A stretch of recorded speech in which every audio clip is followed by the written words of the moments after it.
దేవునికి స్తోత్రం. ప్రియమైన బిడ్డలారా, మనము కష్టాల్లో ఉన్నప్పుడు ఈ కష్టాలు ఇంతగనము నాకెందుకు వస్తున్నాయి, ఇవన్నీ నాకేనా రావడము, ఎవరికి నిన్ను చూడట్లేదే అని అనుకుంటుంటాము.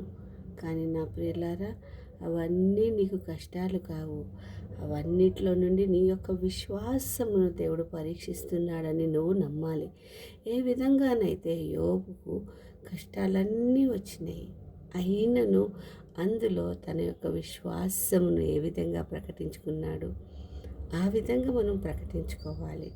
ఎందుకనంటే అక్కడ యోబును పరీక్షించుటకై దేవుడు తనకి అవకాశాన్ని ఇచ్చాడు సాతానికి.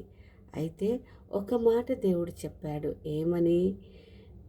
అతనికి ఉన్నదాని అంతటి మీద, సమస్తము మీద నీ వశంలో ఉంచుతున్నాను, కానీ అతని ప్రాణమును నీవు ముట్టుటకు వీల్లేదని చెప్పినాడు కదా అండి.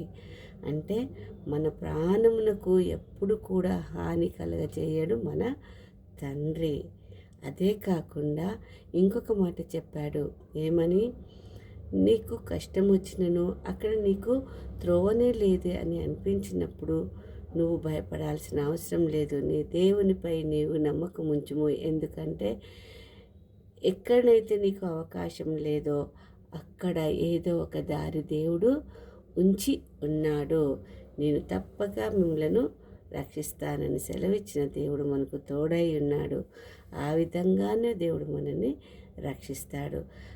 ఏ విధంగానైతే యోబుకు రెండింతల ఆస్తిని తిరిగి ఇచ్చినాడో ఆ విధంగా మన విశ్వాసం, మనం కట్టుబడే దేవుని యందు మనం నమ్మకం కలిగి ఉన్నట్లయితే ఎంత చెట్టుకు ఎంతగాలో అంతే అదే విధంగా అంత కష్టంలోనే మనకు ఇచ్చి మనకు సరి అయిన త్రోవను చూపెట్టి మనల్ని నడిపించి మనల్ని ఆదుకునే దేవుడు మనకు తోడై ఉన్నాడు.